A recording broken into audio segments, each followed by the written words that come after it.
നിങ്ങളുടെ favourite shows ഇനി ഒരിക്കലും മിസ്സാവില്ല. ഇപ്പോൾ C5 കാണും നിങ്ങളുടെ ഫേവറേറ്റ് ഷോ തികച്ചും സൗജന്യമായി. നിങ്ങൾ മനസ്സിലൊരു കാര്യം ആഗ്രഹിച്ച് ഒരു തവണ നിങ്ങൾ മണിയടിച്ചാൽ അത് 3 പ്രാവശ്യം ശബ്ദം പുറപ്പെടുവിക്കും. അങ്ങനെ 3 തവണ ശബ്ദിച്ചാൽ നിങ്ങളുടെ ആഗ്രഹങ്ങൾ സാധിക്കും. നിങ്ങളുടെ നേർച്ച ഫലിക്കും. അല്ല, 3 തവണ ശബ്ദിച്ചില്ലെങ്കിലോ? 3 തവണ ശബ്ദിച്ചില്ലെങ്കിൽ നിങ്ങളുടെ ആഗ്രഹ നിർവൃതിക്ക് തടസ്സമുണ്ടെന്നും അത് നേടിയെടുക്കാൻ കാലതാമസമുണ്ടെന്നും അർത്ഥം. ദൈവമേ, ഞാൻ മണിയടിക്കുമ്പോ 3 പ്രാവശ്യം ശബ്ദിക്കണേ.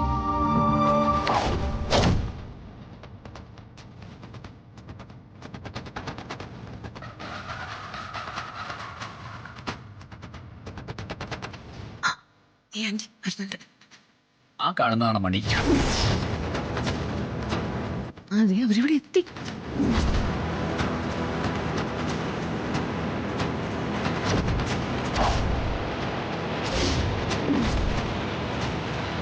അല്ല, നിങ്ങൾ ഇവിടെ നിൽക്കായിരുന്നോ?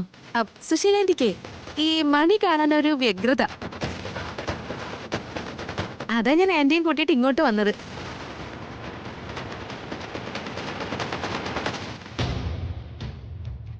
എന്താടി നീ എന്നെ ഇങ്ങനെ നോക്കുന്നത്? ഒന്നുമില്ല. അല്ല, ജാസ്മിൻ മണിയടിച്ച് നേർച്ച നടത്തുന്നില്ലേ? എന്തെങ്കിലും ആഗ്രഹം മനസ്സിൽ വിചാരിച്ച് മണിയടിച്ച് നോക്ക്. ഞാനെന്തിനാ ഗാർഗിയെ മണിയടിക്കുന്നേ? പാർവതി മനസ്സിൽ എന്തെങ്കിലും വിചാരിച്ച് മണിയടിച്ചാൽ തന്നെ എന്റെ ആഗ്രഹം നടക്കും. അതെങ്ങനെയാ പാർവതി മണിയടിച്ചാൽ നിന്റെ ആഗ്രഹം സാധിക്കുന്നത്?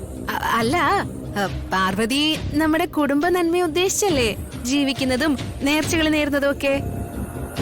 അപ്പോ അതിന്റെ ഗുണം എനിക്കിവിടെ ഉണ്ടാവില്ലേ? അതാ ഞാൻ ഉദ്ദേശിച്ചത്. അല്ലേ ആന്റി? അതെ അതെ. അതിനെ നീ ഞങ്ങളുടെ കുടുംബത്തിലെ അംഗമല്ലല്ലോ. ഗാർഗി, എന്തിനാ ഒരു മംഗളകർമ്മം നടക്കാൻ പോകുമ്പോ ഈ തരത്തിലൊരു വർത്തമാനം? പാർവതി നേർച്ച നടത്തട്ടെ അല്ലേ റിഷ്? അതെ അതെ, നേർച്ച നടക്കട്ടെ.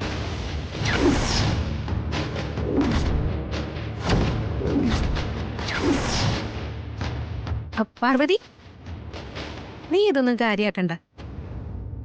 നിന്റെ ആഗ്രഹങ്ങളൊക്കെ മനസ്സിൽ വിചാരിച്ചേ നീ മണിയടിച്ചു.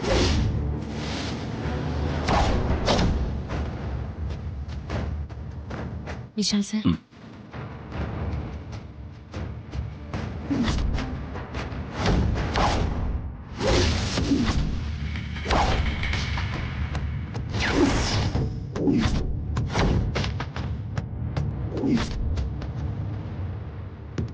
എന്റെ കൈകൊണ്ടാണ് എന്റെ ഭർത്താവിന്റെ മരണമെന്ന് അഘോരി സ്വാമികൾ പ്രവചിച്ചത്. ആ പ്രവചനം നടക്കാൻ പാടില്ല. എന്റെ കൈകൊണ്ട് ഒരാപത്തും വിശാൽ സാറിനുണ്ടാവാൻ പാടില്ല. ജീവിതാന്ത്യം വരെ വിശാൽ സാറിനെ സംരക്ഷിക്കേണ്ടവളാണ് ഞാൻ. ആ എന്നെ കൊണ്ട് ഒരു പാപവും ചെയ്യിക്കരുതേ ഭഗവാനെ. ഈ കാലദോഷത്തിൽ നിന്ന് ഞങ്ങളെ നിരീക്ഷിക്കണേ. അടിക്കടി അടിക്ക്. മണി അടിക്കുന്നതോടെ നീ ചാകും. മണിയടിക്കണം, മണിയടിക്കണം, മണിയടിക്കണം.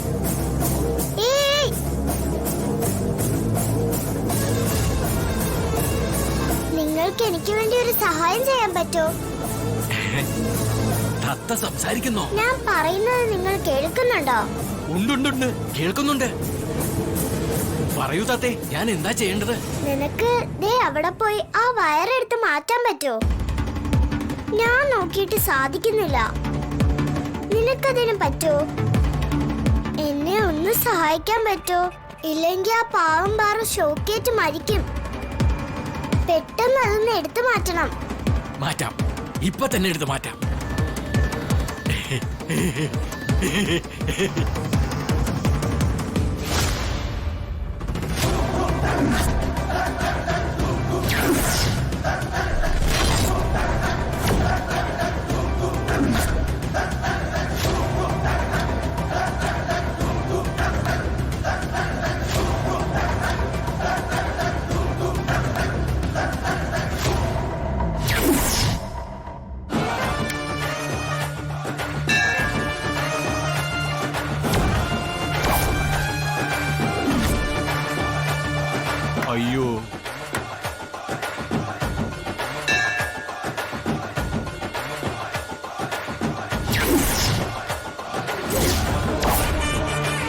പാർവതി, മണി 2 പ്രാവശ്യം ശബ്ദിച്ചല്ലോ. അപ്പോ പാർവതി മനസ്സിൽ വിചാരിച്ച കാര്യം തീർച്ചയായിട്ടും നടക്കുമല്ലേ? ഇനി ഒരു പ്രാവശ്യം കൂടെ മണി ശബ്ദിച്ചാ മതിയല്ലോ.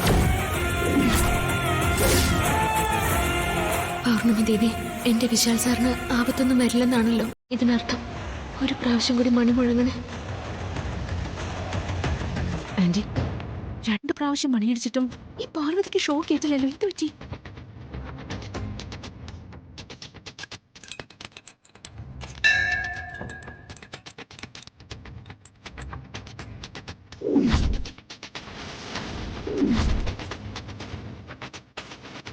മണി 3 പ്രാവശ്യം ശബ്ദിച്ച സ്ഥിതിക്ക് പാർവതിയുടെ ആഗ്രഹം സഫലമാവും.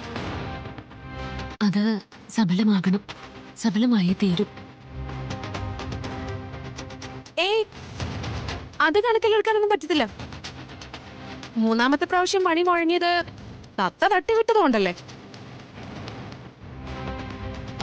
അപ്പൊ പാർവതിയുടെ നേർച്ചയ്ക്ക് ഫലം ഉണ്ടാവില്ല അല്ലേ? ഇല്ലെന്നേ. എന്റെ പ്രാർത്ഥന ഇനി സഫലമാവില്ലേ വിശാൽ സാർ? ഏയ്, അങ്ങനെയൊന്നും സംഭവിക്കില്ല. ഈ മണി 3 പ്രാവശ്യം ശബ്ദിക്കണമെന്നേ ഉള്ളൂ. ആ തിരുമേനി അങ്ങനെയല്ലേ പറഞ്ഞത്?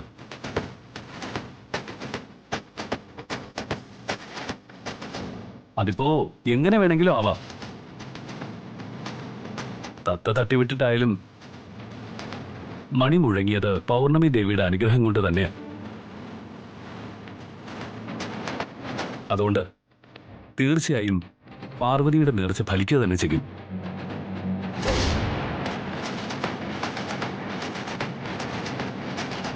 ജാസ്മിൻ, ഒന്ന് ശ്രമിച്ചു നോക്ക്. ഏയ്, എനിക്കങ്ങനെ പ്രത്യേകിച്ച് ആഗ്രഹമൊന്നുമില്ല. അതുകൊണ്ട് എനിക്ക് മണി അടിക്കണമെന്നുമില്ല. ജാസ്മിൻ, നീ ഒന്ന് അടിച്ചു നോക്ക്. ആന്റി, എടി, പാർവതി മണി അടിച്ചിട്ട് ഷോക്ക് ഏറ്റില്ലല്ലോ. അപ്പൊ പിന്നെ നീ എന്തിനാ പേടിക്കുന്നേ? നീ ധൈര്യമായിട്ട് മണി അടിച്ചോ. വിശാലിനെ പാർവതിയുടെ കയ്യിൽ നിന്നും എനിക്ക് കിട്ടണേന്ന് മനസ്സൊരുക്കി പ്രാർത്ഥിച്ച് മണിയടിച്ചു. ഫലം എന്താവും നോക്കാലോ. ആന്റി, അവള് ചിലപ്പോ തലനാരഴയ്ക്ക് രക്ഷപ്പെട്ടതാണെങ്കിലോ? ഞാൻ അടിക്കുമ്പോഴെങ്കിലും ഷോക്ക് ഏറ്റാലോ? ഒന്നും സംഭവിക്കില്ല. അതിൽ ഷോക്കൊന്നും ഇല്ല ജാസ്മിൻ. നീ പോയി മണിയടിക്ക. എന്താണ് രണ്ടാളും കൂടെ ഒരു ഗൂഢാലോചന? ജാസ്മിനെ, രണ്ടും കൽപ്പിച്ച് നീയൊന്ന് അടിച്ചു നോക്ക്. ഡൗൺലോഡ് ചെയ്യൂ C5 ആപ്പ്. കാണൂ എല്ലാ എപ്പിസോഡുകളും സൗജന്യമായി.